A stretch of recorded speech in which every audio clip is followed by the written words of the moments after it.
Hi, I'm Walter. I'm the Dutch Mentor. Welcome back to the Smart Performance Podcast, where S stands for self-care, M for mindful growth, A for adaptive problem solving, R for rhythmic operations, and of course T for our thriving community, P for performance. I'm really happy to have Ashley with me today because we will be talking about a topic that is relevant to most. Really, most of my clients have some phenomenon of burnout. In healthcare, it's upwards of 60% of the people feel at or near burnout. So this is a real issue. As always, this is 15 minutes of focused time. We're going to talk about it, but more important, you will have actionable takeaways in the next 15 minutes that you can do something with today, not tomorrow, because you know by Monday morning of next week, you'll have forgotten about this conversation. So it's about taking meaningful action. Ashley, thank you very much for coming to the show today. Tell us a little bit about yourself. Yeah, thank you so much for having me.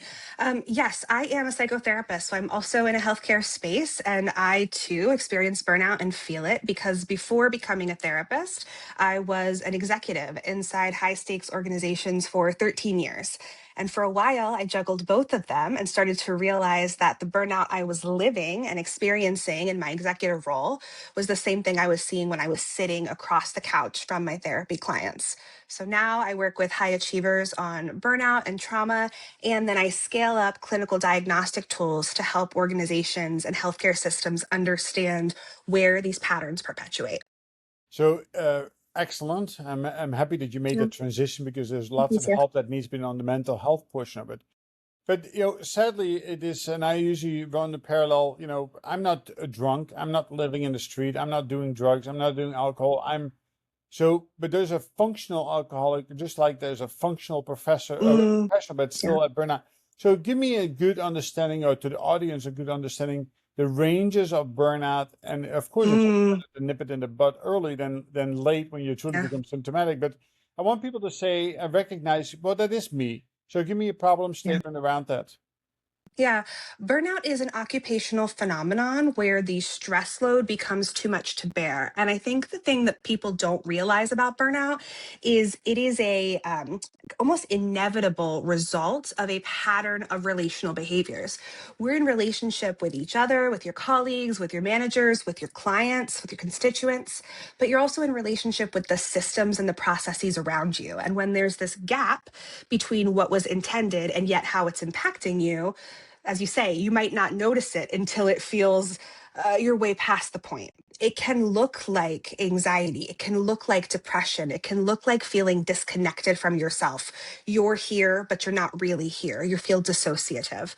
I talk a lot about feeling like your identity is fractured. You're having trouble kind of context switching. And so, again, we can treat individual symptoms of anxiety or burnout or all of the myriad of health conditions that come from them. But when you zoom out and look at the pattern, you understand, oh, this is actually a function of my workplace and the relationships and systems that are happening in it. That's your clue that it's burnout specifically. And I Yeah, will say, yeah, caregiver burnout and other kinds of burnout exist. I focus on workplace burnout. yeah. It is interesting, and it is really trying to see and feel and sense the Yeah.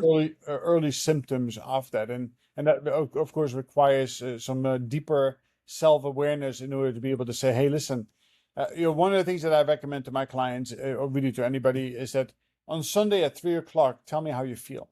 If you Yeah. already have trepidation about going to work in the morning, Yeah. you should not. Yeah, you need to go to work on Monday morning, but you really should be reaching out to somebody to start that conversation and not wait until you don't even Hmm. want to get out of bed on Monday morning, or you start Yeah. calling in sick and really become symptomatic. So again, this can be a full range as you explained. So once you recognize and who should I reach out to? Do I really need a psychotherapist for this? So you can and you should. Obviously, I'm a therapist, but the larger point being the first step is going to be awareness, right? You understand burnout is happening. That's not enough. I want you to reframe that burnout is not a failure of individual resilience. You ask for symptoms. If you start finding yourself saying, if I could just get it together, or I've got to try harder, or if I could just reach this bar, that's actually your sign, your symptom for yourself that you have fallen into this trap where you have internalized this message that burnout, which is a structural design failure, is perhaps something that you individually could fix. And so when you start to understand that the logic there doesn't track, that's actually your first intervention. Very good. And it is really about saying I need help. Right? It's the Yes. Yeah. first admission, and it is Brene Brown says it well. You do not need to go at it alone. But it's so funny is that I find that women are much better at being vulnerable and have better self awareness by saying, "Hey, listen, I need to speak to somebody." And men often the pride and ego gets into the way that the bravado, I can do this all on my Yeah. own, while Yeah. while internally speaking, they're really really struggling. So give Hmm. me two examples of a male and female on how they get to Mm. really understand and say, listen, let me pick up the telephone and reach out to somebody to start the Yeah. process of self-discovery and then, of course, the path of recovery. Yeah, I think in both cases, it can be easier to almost side door into the perspective. It's hard to look at yourself and go, "Oh, I need help," as you say. So perhaps for somebody who's performing a more traditional masculine role where it doesn't feel good or okay to be vulnerable, it can be easier to look around you and look at your colleagues. And if you notice that you're starting to feel like, oh, Joe or Jack or Bill or Tim needs to get their act together, that actually might be a signal to you that you believe that about yourself, but you're not willing to see it in yourself. Similarly, you can use that side door in to go, okay, what would I say to them? And you can notice for yourself what structures or decisions, what's my sphere of influence where I can make change that could impact them. It will have a effect to impact you as well. For folks who are more empathetically minded or more comfortable with vulnerability, yes, a lot of people start with something like psychotherapy. I see them sitting across the couch from me, but then they're sitting and reckoning with this fact that they can, again, band aid their own individual symptoms. They can't necessarily fix the whole system. And we go back to what is in your locus of control. Part of that is naming that this thing you have internalized is not something that you personally can fix. And when you get that element of separation from it, you're able to take it out of your emotional right brain and into your more logical left brain and actually start to tackle the facets of the problem. And that's where accurate diagnosis and understanding how these pattern perpetuate is becomes important so you can know where you want to target your intervention. And this only happens to people who are weak leaders or really not the strong high performers, right? Not at all. This is happens to everybody. And frankly, like the thing that I always want to point out is this is not because your organization or your leader is a villain, right? And often I'm working with really people who are in high stakes situations where the work matters a lot and they care a lot. And so you're more apt to fuse it with identity. You're actually more susceptible if you are a high performer because you are more likely to internalize this as something I can solve. I fixed it in the past. I always figure it out. But think about we call it the allostatic load that's coming onto your entire nervous system and the nervous system of those around you, because it's got a ripple effect. You can only carry that for so long. If I ask you to carry a boulder up a hill, you're only going to be able to do that for so long. So I think we well established that anybody can be vulnerable to this, and it Yes. can be from the highest performer to somebody who's an introvert and less secure about oneself. So, what does the path of recovery look like? What are some of the key takeaway, Yeah. actionable strategies that people can take today to start their path of recovery?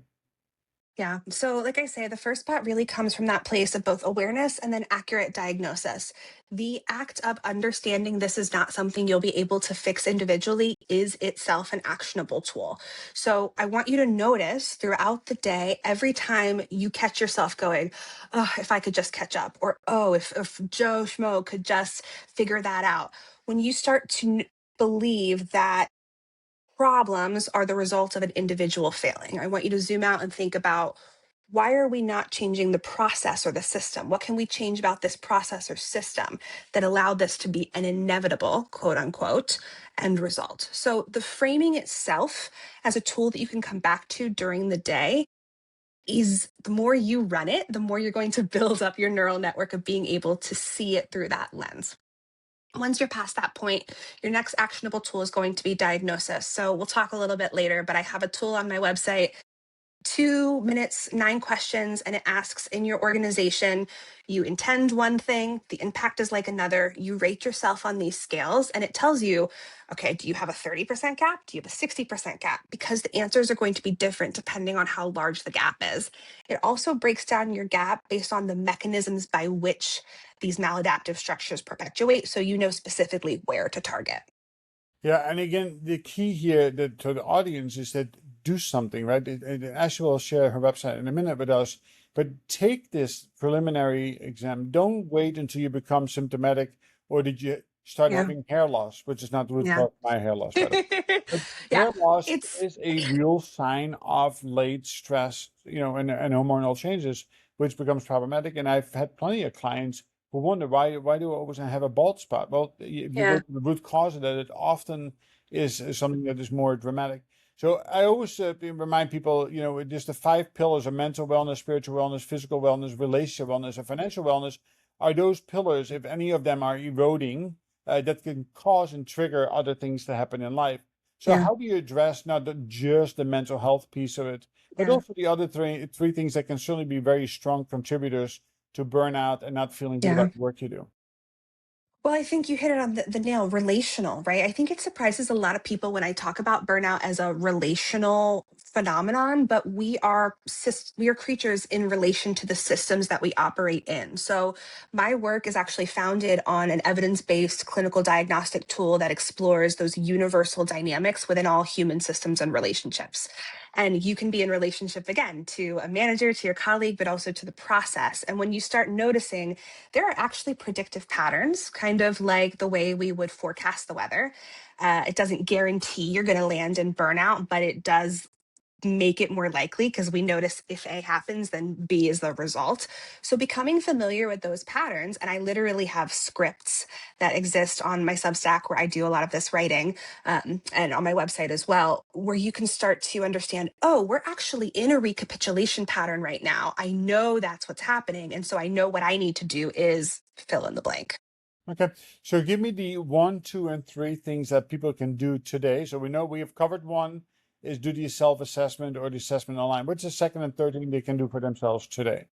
Yeah, I want you to mm, look at an interaction. Like, so walk out of a meeting, and before you rush off to the next thing, take a beat and notice, what did I intend to get across in that meeting? And how do I think it was received? What was my actual impact? You're doing this probably without thinking about it, but actually taking a beat to notice, is that gap small? Is that gap big? Right? And then turn the lens around and think of, okay, the way that I interacted with somebody else in that meeting, what do I believe about their intent? And what did I experience about their impact? And where is the misalignment? And by just naming the breadth of the misalignment, you start to understand and circle, oh, this is where we need to come in diagnostically. The other tool you could start to use is thinking about the way you interrogate the patterns that show up in your organization. So I want you to look at a recent failure, quote unquote, and think about, when something went wrong, what did we do about it? And I want you to really make a list of 3 things y'all did to fix the pattern. My guess would be that addressing the person was either number 1 or number 2. We made it an individual failure. If you notice that showing up, I want you to really think about, did the other 2 things on your list have to do with overall process at a 3 steps back upstream level, or did it have to do with, we're going to make these 2 discrete changes to make sure that exact fix happens in the future, so that exact error doesn't happen again? There's a real difference between trying to understand how the system created an environment where this became inevitable versus playing whack-a-mole. We will make sure that one error doesn't happen again. It's so funny because often we say it's not it's not the people, it's the process, stupid, right? It is that 100%. people don't Yeah. underestimate the impact of that. Well, listen, very useful, very informational, very good. But again, action oriented. Where can people find you, and what should they do on your website itself? Remind them one more time. Yes, I am at meaninginpractice.com. You can also find me by looking up Ashley Gibson, Structural Burnout. I offer keynotes and workshops. I work with a lot of high stakes and healthcare teams, and I'm clinician myself, so I know what it feels like from the inside, as well as I write weekly on my Substack just about using systems thinking to interrogate the way we design our systems, not just solve for individual problems. And again, on my website, we've got that 2-minute diagnostic tool. I think it's useful no matter if you are at the upper up or the lower end of the food chain, because you're still going to be able to spot those patterns. Excellent. And I'll Yep. remind the audience again, like Brene Brown has said, you do not need to go at it alone. And you really getting a finger on the pulse on how you feel on Sunday afternoon, the day before you go back to work. And of course, remeasure yourself at the end of each day is a pretty good clinical indicator to where you are on that burnout, ladder, so to speak. Again, it's taking meaningful action, albeit meditation, albeit just sharing information, or seeking professional help, albeit a coach, a mentor, psychotherapist. Do it, right? And especially in organizations where you have an employee assistance program, that's a good, safe first step to take.